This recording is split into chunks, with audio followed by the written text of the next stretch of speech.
Hello, everyone, and welcome to Hit and Hustle from IrSportsDaily.com. I'm your host, Greg Flammang, and with me, as always, is Jamie Uyeyama. Jamie, we're going to start off this wonderful Wednesday afternoon, I guess, for you, and Wednesday morning for me, with a question. Is there such thing as a gamer in football? I don't think so. Oh, but Jamie agrees. Jamie agrees with head coach Marcus Freeman. There are no gamers. Jamie, give me your take.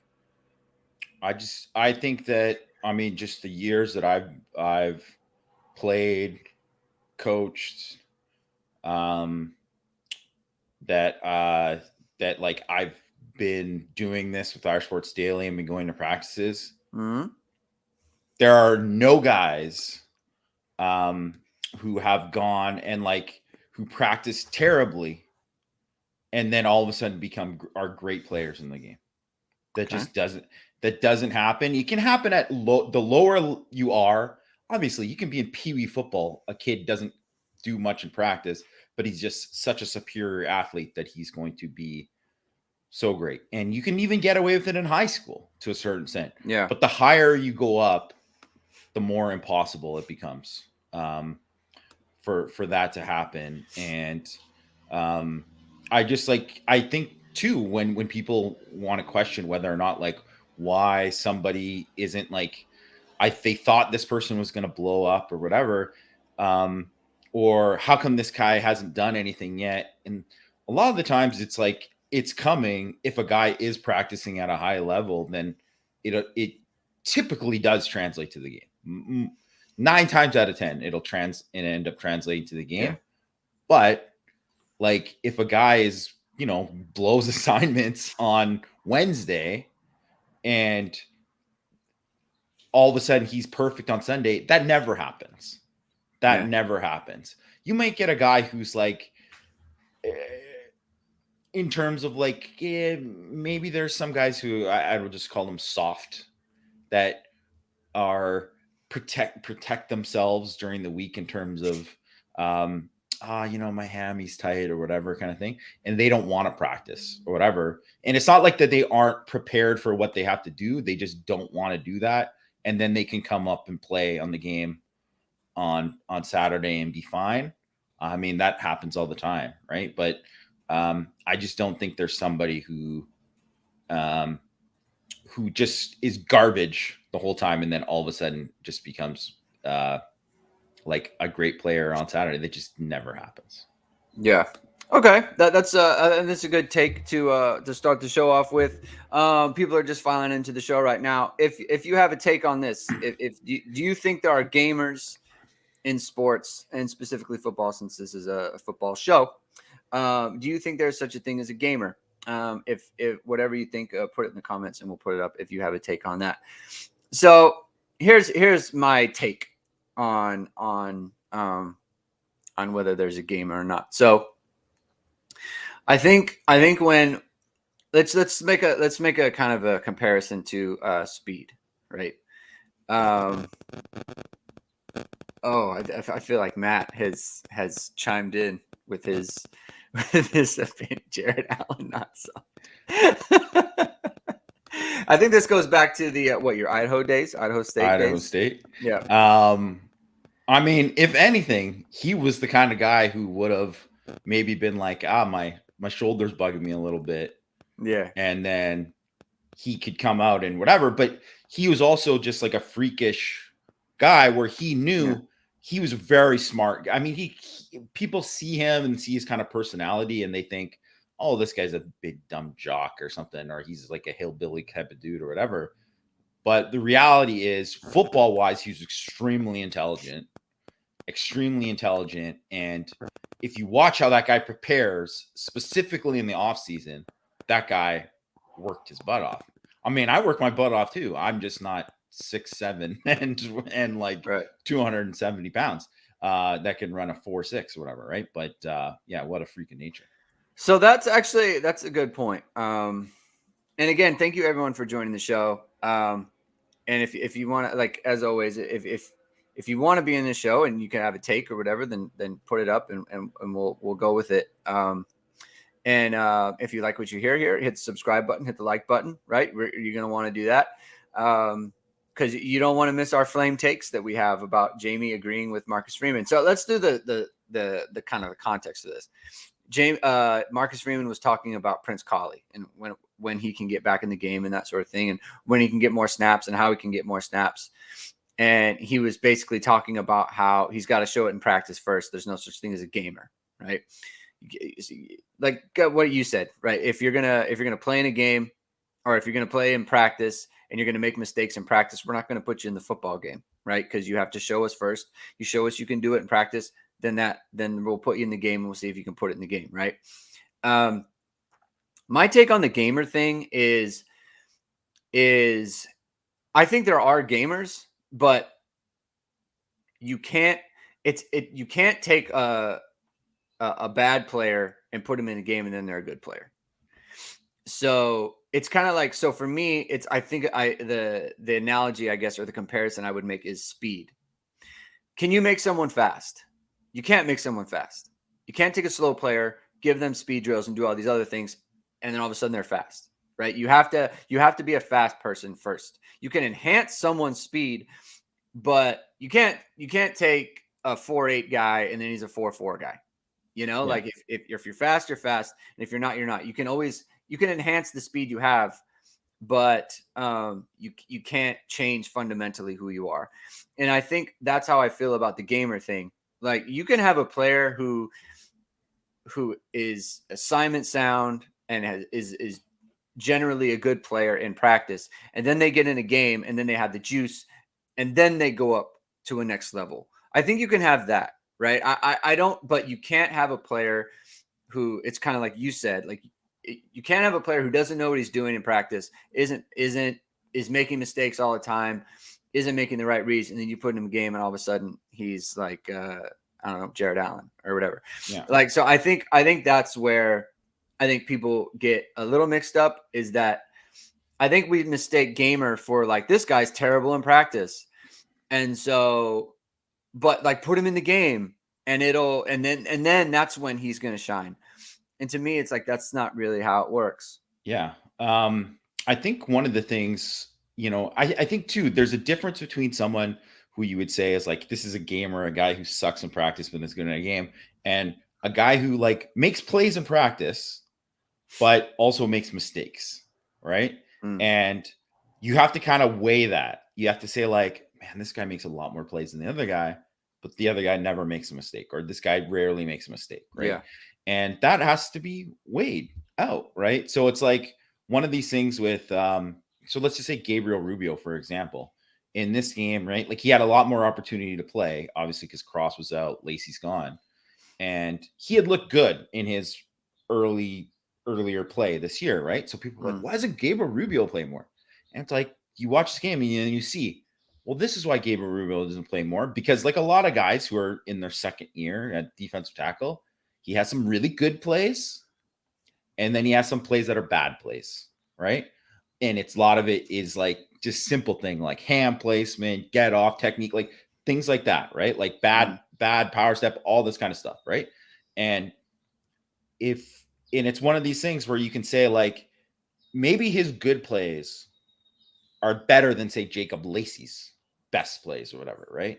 I'm just throwing that out, whatever. I'll just throw any name, Chris Smith or whatever, right? He's better than Chris Smith's good plays, but maybe Chris Smith is more assignment sound, and then you have to weigh that of what you're going to get, because obviously you don't want to get those plays like that touchdown, right? Where he's super late off the ball, he gets reached, ends up on the ground, ends up taking up JD Bertrand, and it's 6.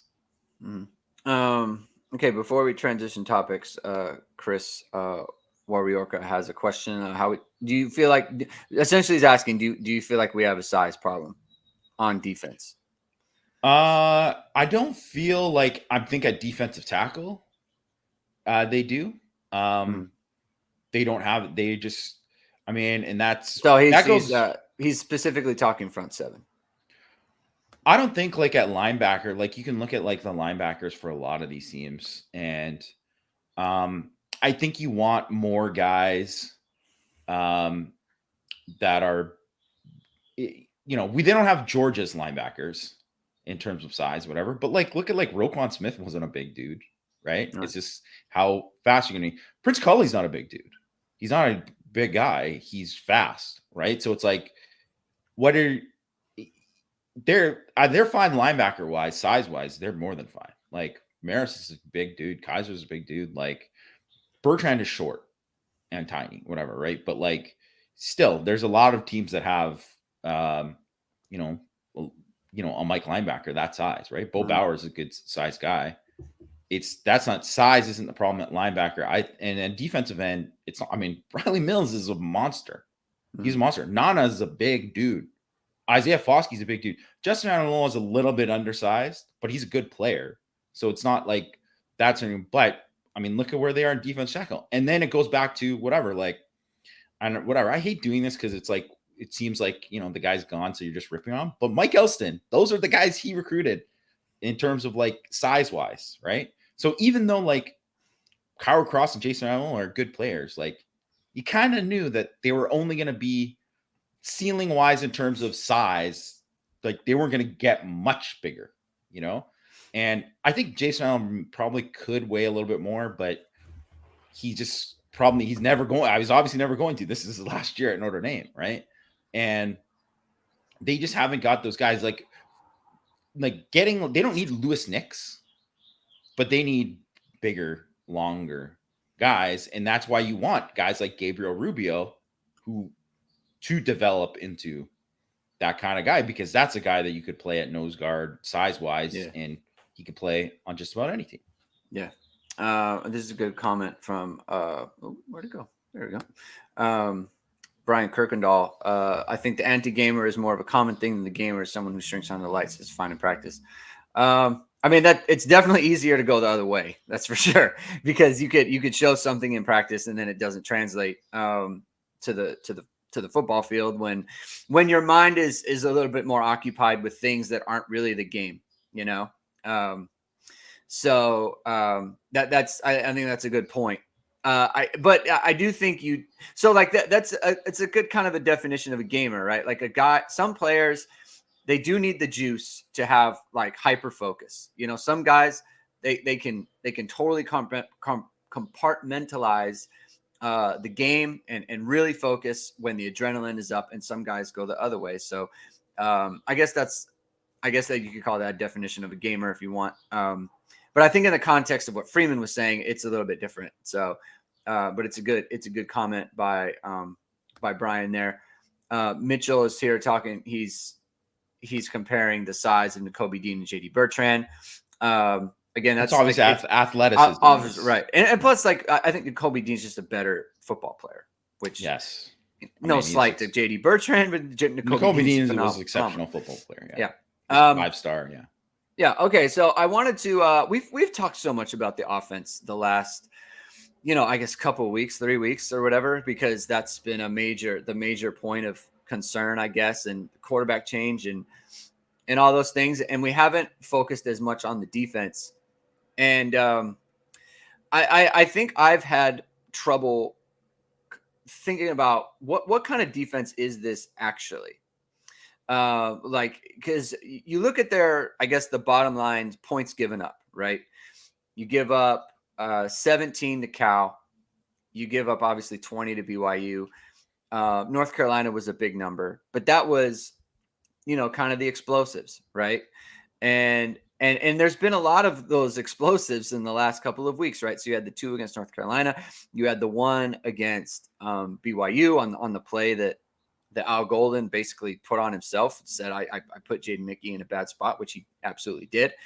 And then you had the big run that went for a touchdown, right? And you don't want those, obviously.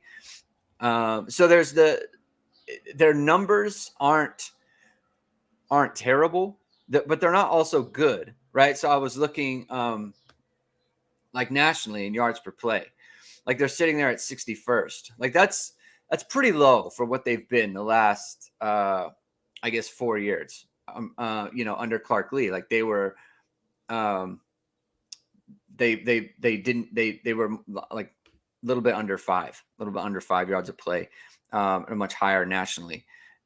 So I guess like how do you evaluate the job that Al Golden has done so far? Like what do you think like just I guess just kind of a split second like if someone asks you like what's how's Al Golden? Like what do you think? Like what is your split reaction answer to that?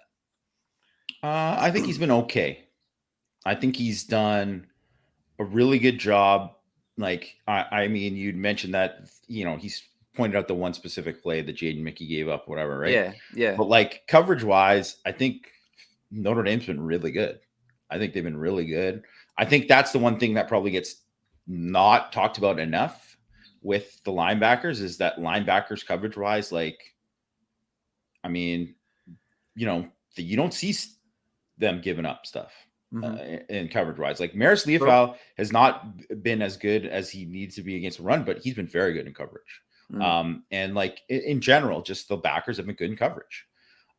So, what they've done against the passing game, and then obviously what they've done comparably, like what you did against, Jaron Hall, what you've done against, Drake May to a certain extent, for most of that game, and then what you've done against CJ Stroud, like that's good, right?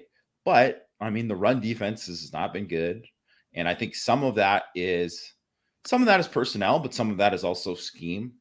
And then I think so. Right now they're 34th in points per drive. So, that takes out garbage time, right? So 2020 they were 27th in points per drive, right? Last year they were 11th under Freeman, right? So obviously you want to be like top 10, obviously, right? Like or top 15, whatever. So 11th is great, like that's awesome, right? But like, so the points have been down, but it's not like it's good, it's not great, So, and honestly, too, like when you look at like say what they did against Marshall, too. Yes, they only give up one of them is a pick six and stuff too, but that doesn't get counted in the points per drive against the defense either, right? So that's like, you should hold Marshall to probably less than 19, right? And I think some of it, like they played three of the best offenses, three of the four best offenses they play all year, they played in their first 5 games. So that's got something to do with it too. So you take a look at that. But I would just say, like, you would say he's done okay so far, but not great. I mean, it's not even close. Like, I wouldn't even call it anywhere close to like a Brian Van Gorder situation. Nothing like that. Not at all. I think in general, I think the defense has been fine, but fine isn't good enough, for what, especially what the expectations were.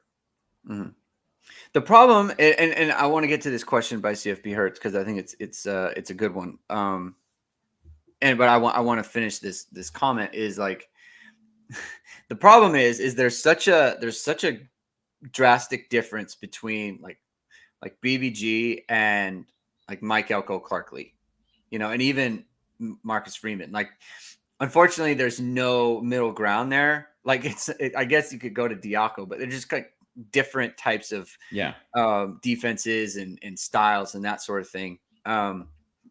So there are things that happen with missed assignments and I think just confusion that we haven't seen since BVG, but overall it's not as bad as that. Right. It's not even close. So it's like I can't. I don't want to invoke the BV. It's so funny how it's like such a. It's like such a. You can just say. I think it's fair to just say it's been worse than Clark Lee and Marcus Freeman. I can't remember. Yeah, I can't That's remember. Fair enough to say. I can't remember this many busts early, right? Where it's like, I don't know how many busts have there been. Really, and how many times have guys just got flat beat? So like Clarence Lewis just getting beaten on a go ball. That's not a bust, right? It's not. The Bracy thing at the end of the game, like that's a bust, but it's also like the game is over too. It is. And it's probably and here's the thing. So this is what I think with Al Golden too. And I think him saying and admitting that like that was a bad call that Mickey called. It's like, like Tommy call the good plays. It's like Al call the good plays. Don't call the plays that are going to put your guys in bad situations. Right. And I think, that Bracey one too, something that he normally never does. And it sounds great. It's like one of those things that sounds great. It's like, we're going to finish this game off the corner blitz. Bracey, you're dropping back and covering the deep. Like, it sounds great on paper, but then you get it and then you're like, oh God, what did I call that? Right? Like, and does it matter? No, they won the game. They won the game comfortably. But don't call that. Just like you're going to call, like, do you need to call something here where Mickey's got to go take, cover the number 2 receiver vertical here? Like, do you have to do that and call that safety blitz from depth? Like, no, you don't have to. So that's what I think about, like, those kind of things. It's like, and you know what? And fair enough too. Here's the other thing. Al Golden hasn't called the defense in a lot of years. This is a first time in like, because he didn't call it when he was the coach of Miami either, right? So he hasn't technically been a defensive coordinator for a long time. So he hasn't had to be the guy to say, hey, we're going to call this. He could be the idea guy to be like, hey, let's try this. And they're like, hey, that's a good idea, Al. Like, let's do that. It's different when you're the guy calling it. And I think so even though he has all this experience, he's obviously a smart guy. I think there's structurally Notre Dame is pretty good on defense, but I just think that, when you're doing that, you're calling plays and it's different. And it's not like, he has like technically more experience than Clark Lee when he came in, but the gap between him actually calling a defense and not calling a defense was pretty long. I think I honestly think part of the problem that Al Golden has is he has too much at his disposal. So he's called a couple blitzes where it's like, where'd that come from? Like what was that one? Right? Like the one against the Mickey one, or the one against BYU. Like I don't know. I don't recall Brandon Joseph coming from that spot on the field and Notre Dame playing in that coverage. I mean, maybe I just missed it, but I just don't recall. I don't recall it. No. Yeah. So when Clark Lee would call a blitz, it's like, oh, I've seen that before. I've seen that. I know what they're doing there. I get that. It's not. So it was like I have a limited sheet, and it's like it's just a matter of when I'm going to call it. Whereas I feel like Al Golden has kind of a bigger sheet, and it's like when I'm going to call it, and then you really have to hit right, because yeah. I think he also got pretty unlucky with the route combination that BYU called on that play. But he did. He put Jaden Mickey in a terrible spot because he has the slot, no one in the middle of the field. It's a stunning defense. I didn't think there was any way that the plan was for Houston to run out of there like that, but obviously it was. So it's like, he got a little unlucky when they probably called the perfect route for what that defense was going to be. But I do want to get to this question from CFB Hertz about playing nickel. There's Notre Dame's in nickel all the time, right? Tariq Bracey's leading the defense in snaps, right? And he's the nickel guy. So do you feel like that is having an adverse effect on the run defense? Because previous years, last year, they didn't really go nickel that much. It was all mostly Kaiser. I think it's some of it, a little bit, because obviously you're going to be better. You're going to be better defending the run when you have that's Jack Kaiser instead of Tariq Bracey.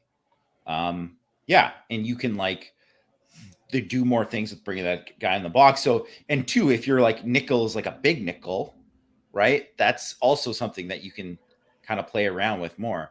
I do think there is something to them. Not even just personnel wise, but just schematically, like over defending the pass. And it's like, and it's helped them in a lot of senses too, right? And like I mentioned, those quarterbacks not doing as well, and that's been something. And I also think that's partly more NFL because it's just so much more of a passing league. Like teams are basically all 60-40 pass in the NFL. That's how it goes. And like in college football, it's like it's more like closer to 60-40 run or like 55-45 run. So so it's a different game, and obviously quarterback run game and all that kind of stuff too. So I think there is maybe a little bit something to that. And you could see, like, say with there was that play, remember Greg, where there was Jack Kaiser went with the tight end on, it was the Cal's long touchdown run. Yeah. And he went with the tight end on a play action. And it was just like, why is he doing that on this play? It's because he's got it in his mind. He's thinking pass. Yeah. He's thinking pass, and rather than reading run, right? So to me, I think that's the one thing too. The DJ Brown linebackers did the same thing. Yes, he did the same thing. He thought it was whatever. On the long touchdown by BYU. Yes, and I kind of get that because it's like, okay, wide zone. They probably practiced that off play action so many times, and it's probably just in his head. But you got to just go out and play football, and you got to read what you see. Yeah. And that's the thing. And so I think some of that is the safeties and linebackers too. Like it's tough. It's a tough job. It's so difficult to play linebacker and safety right now. But you got to be able to play free and be able to just like react and read. And I think I just don't see a lot of that from the linebackers specifically. Right. And so this is kind of what I'm just kind of getting at with this whole conversation too, because I just kind of like, okay, I take a step back and I think, was Al Golden a good hire? Right. Just like it just bare bones. Was he a good hire? Right. And you think about, I don't think he's doing, like we've been saying, like he's not doing a bad job. It's not like horrible. Right. But they're just like, to me, they're kind of middling. And there's a term in that I learned in school in child development called failure to thrive. And I feel like that's where especially Notre Dame's linebackers are right now. Like there's just a failure to thrive with the whole group. And so like I listened to you guys on Power Hour talk about it. And I listen to I read the comments, like even in this show right now. In our show on our post game show, and then in the morning after show that I did, everyone's talking about the linebackers. Maris no good, Bertrand no good, Kaiser, what's wrong with Kaiser? Right? And Kaiser's a good game this game, but he sucked the last game. All that, right. So it's like, why are they all? Like it's one thing. Everyone's like, okay, we got to get in Prince Collie. It's like, okay, but is that really the problem? Is that the problem? Because I feel like it's not. Yeah, it's not like one guy's bad and you could just insert Collie and everything's fixed, because you don't know if the same stuff wouldn't be happening to Prince Collie. And if we're not seeing it from guys who have played a ton, then why would we see it from him? Like, so I feel like there's a disconnect with that whole group. And Al Golden is their position coach, right? And he's coordinating the defense.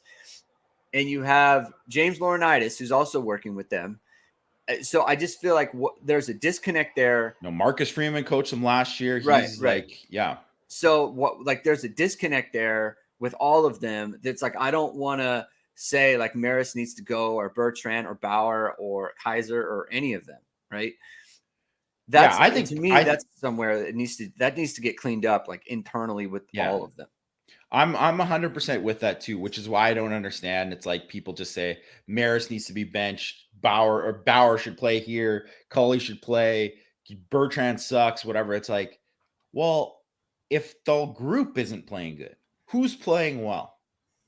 And you can't just say like, because you could say, well, Maris played pretty well against North Carolina, and then you say, well, then he didn't play well against BYU. Then you're like, well, Kaiser was not good against North Carolina, but he played pretty well against BYU. It's like, if that's like kind of the yo-yo, effect of what's going on at linebacker right now, then who do you play? That's why it's like, it's not like good competition when it's like, oh man, all these guys are just playing so well. I don't know who to play. It's like, I don't know who to play because no one is really playing that well, right? Yeah. And so I guess you could say, well, they got to go to Collie because it's like he's the alternative, but it's like, yeah, I think that is the thing. If the group as a whole isn't playing well, that's something that's a big picture issue. That's not an individual issue. And I do think too, they're not helped because I don't think the defensive tackle play, especially in this last game without Cross, it was a lot worse. It was a lot worse. And those guys, but even when they are protected, they're not playing fast to the ball. Like I highlighted in on Twitter and on a piece for iSports Daily that I like. There are points where these guys are playing fast, playing downhill, and you like it, but it's just you don't see that all the time. They don't have that trust, and it's like that was the one thing with like Drew White is that no one was going to say that this guy's the best athlete out there. The guy knew how to play linebacker. He knew how to play linebacker. He knew like I see this, I go right, like, and he just had that kind of little like it factor when it came to that kind of stuff, right? And you just don't see that with these guys. And I think Bertrand even had more of that last year. Maybe he didn't finish enough in the backfield, but he was in the backfield a lot. And you don't see any of that now, right? And I think Maris doesn't go from a guy that everybody's like raving about, in terms of like what he's doing and it's the playmaking and stuff like that, to just absolute garbage. You know what I mean? That's so. I think it is a greater issue. Like it's a big picture issue at linebacker. Right. And there's another thing I was thinking about regarding to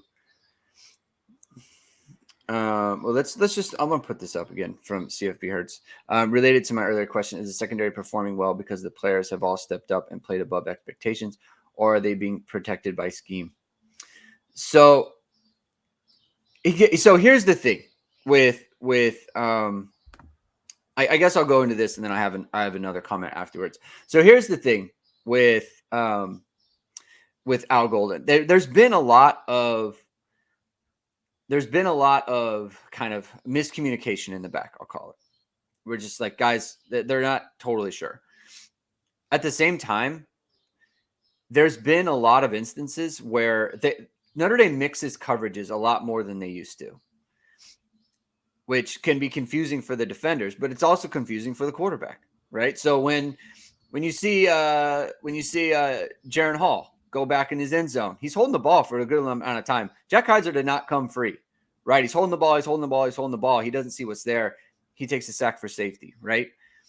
Well, it's good coverage, right? You mix the coverage, you get him in a situation where he's not sure what he's looking at. He holds the ball and they get a sack, right?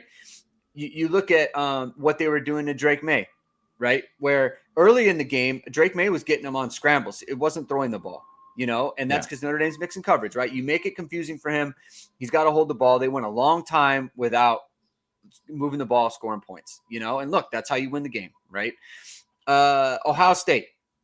Perfect example where I think they mix coverages in that game really well. They're not making a ton of plays on the ball, but you're confusing a guy like CJ Stroud. And you can see when he's not confused, he's throwing for 350. And Marvin Harrison is the greatest thing since, his dad, So like there is a give and take there where when you mix coverages and you confuse things for the offense, you're going to be very effective.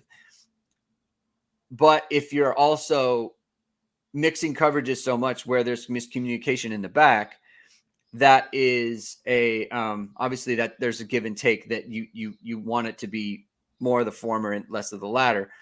And to that point, and I wanted to ask you about this, is do you think we're kind of reaching a critical mass here where they need to kind of settle on a core group in the back?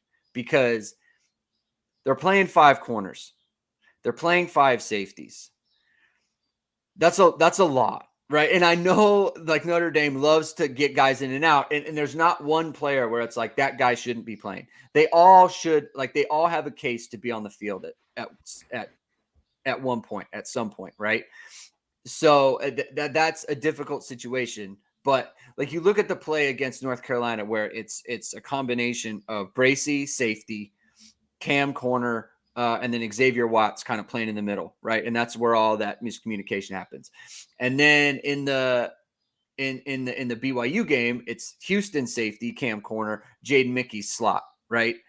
And so then there's stuff that happens from there. It's like it's different guys all the time. And I think that's something that we haven't seen in the secondary, where it's like generally like it was always Julian Love, Troy Pride, Alohi Gilman, Jalen Elliott, throw out Kyle Hamilton, and that's the core. Right. And so now I guess it's kind of like one of those, I guess, good problems, because you have so many players who deserve to play. But are we reaching a point where it's like they do need to tighten up the rotation? Like, what do you think about that? I think they have to a certain extent. Like in this game, like Mickey just was noticeable because he wasn't really good when he played, but like I think he only played like 8 snaps in the game. Like he wasn't out that much. I mean, I think you could say like it would be nice to see them kind of tighten things down in terms of not having as big of a mix of guys in terms of like who's playing with who, like being more consistent, or like, okay, this guy's going to be in for a series, but we're not doing like wholesale changes, right? Like as a group, right? Like, and I think enough of the guys have played that there shouldn't be massive. I just don't think there's been that many breakdowns. Like I don't see that many busts. Like I just like the one bust in this game was Mickey comes in. He's barely played nickel this year, right? He might have to play a lot in this game if Bracy isn't ready, but like he's barely played it this year. And then the other one was a tempo bust. That wasn't like so those are the only busts in the game, right? Like the other ones were just like, I mean, Lewis gets beat on a fade, whatever, right? Like that kind of thing. So I don't know. I don't think they're doing too much. And I think maybe they could play like one less guy, I think, at corner and at safety. And I think that would probably be beneficial. But then, being that one guy who doesn't get to play, that would be pretty tough. But it is hard.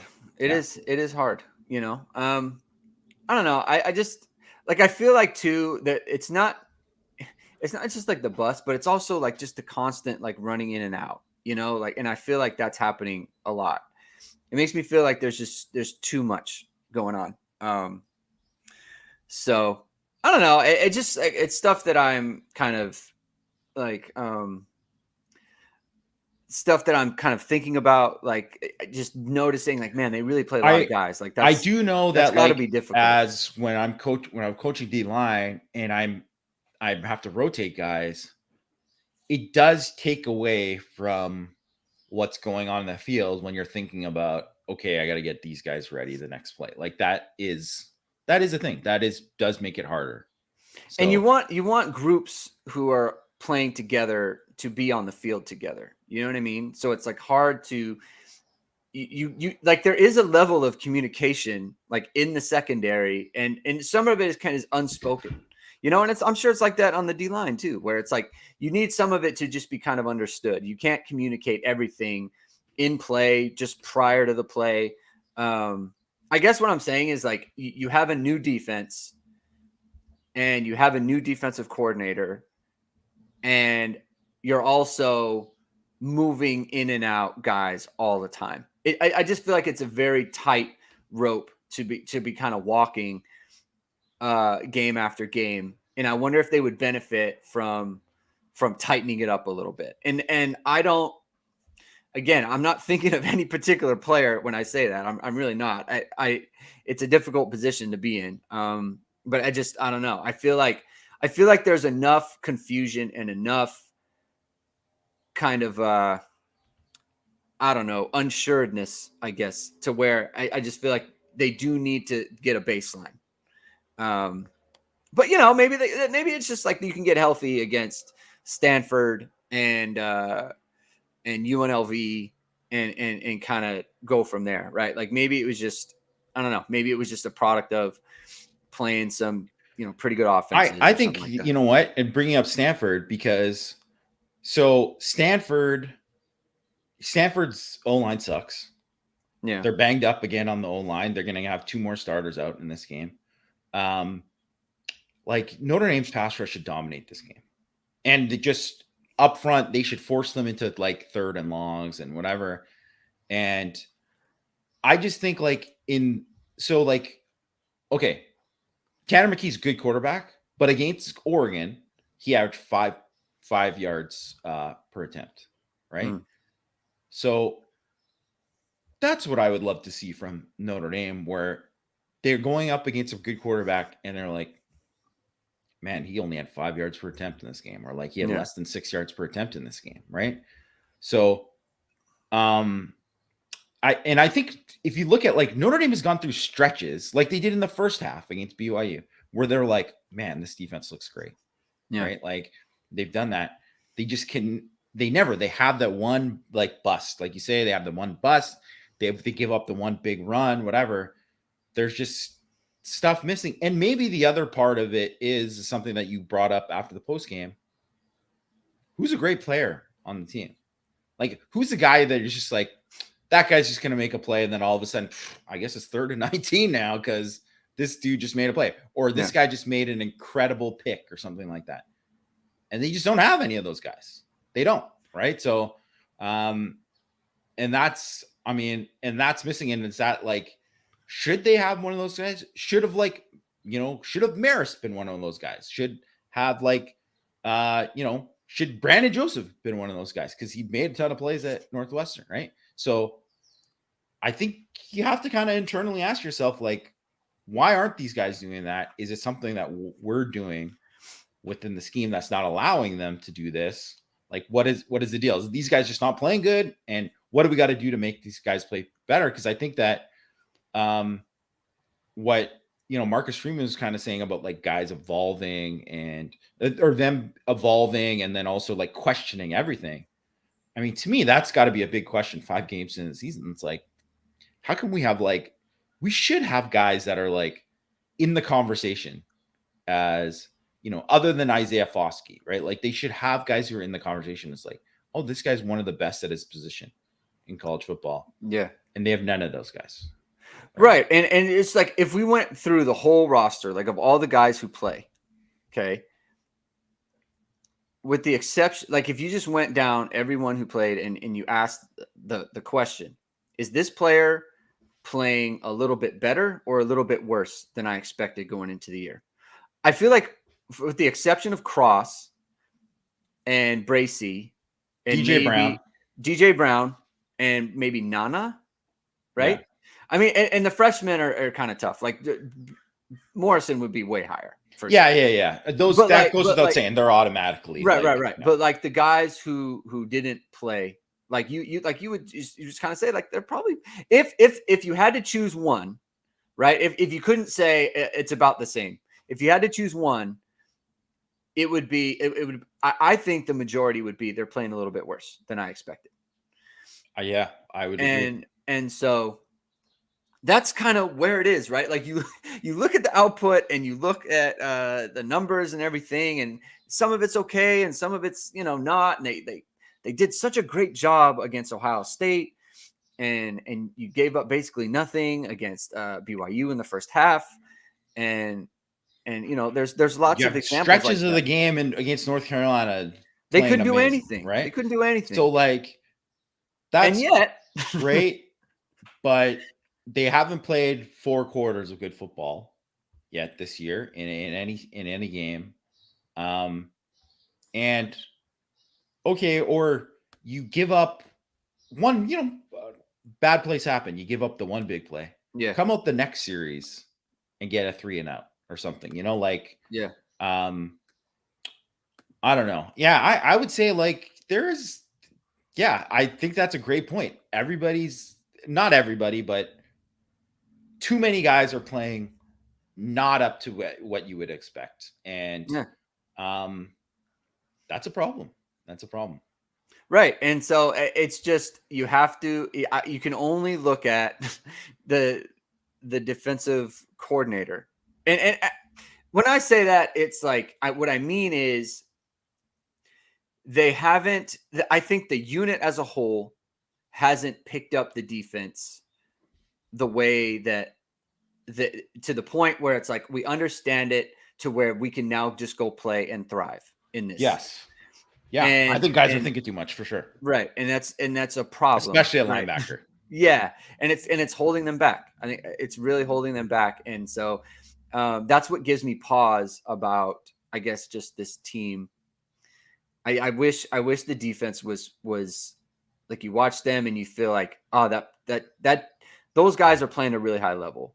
And I just don't feel like they're there. And so that's kind of like the basis for this whole kind of conversation and why I wanted to talk about it, because I don't know. I don't know where it's going. And I want to go back to this Jason Warnock question, because I think it's a good question. Like, do you feel like they need to, like Marcus Freeman needs to say, let's do less things basically really well instead of a lot of things not that well? I don't want to say bad, but you know what I'm saying? Like, do you feel like that's the kind of the direction they need to go? Not completely. I just think it's like a, you go to a restaurant and you're like, you have a big menu, but you know that these are, there's just trim the fat. Just trim the fat. That's all they need to do, I think. Because I don't think they're far off from actually being good. Right. I don't, and it's like all these guys that are not playing up to expectations, I don't think they're that far off from playing actually much better.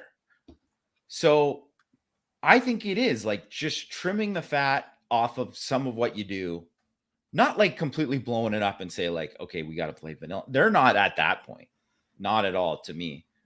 But it's just trimming the fat and cutting out some stuff. And then I think that would allow them to thrive a lot more. And then could open some things up. Like, I mean, I think they're, I looked at it this morning. I can't remember what it was, but I think they're like maybe like 11th in sack rate.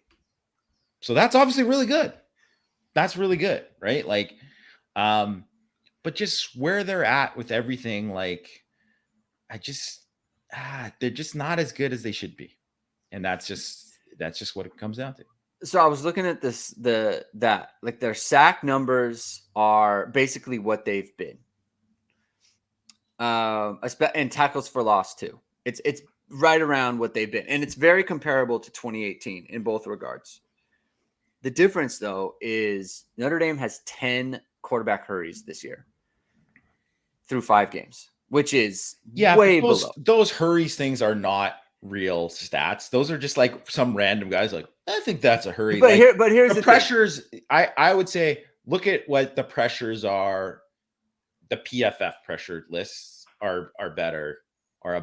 This is what I would say though. It's across like it is. It's one thing. Like I understand. Like if all the years like the pressures are weird, but it is the same kind of system of doing it. You know what I mean? Like I don't feel like the pressures have been fairly consistent from like 2020 to 2017. That's what I was looking at. Yeah. It's fairly consistent, right? And so then this year there's like a huge drop off. Like I don't think whatever method they're using, like I don't think it's that. And plus, like anecdotally too, right? Like I don't feel like wow, Notre Dame's getting a ton of pressure. They've had 2 games where they've generated a lot of pressure.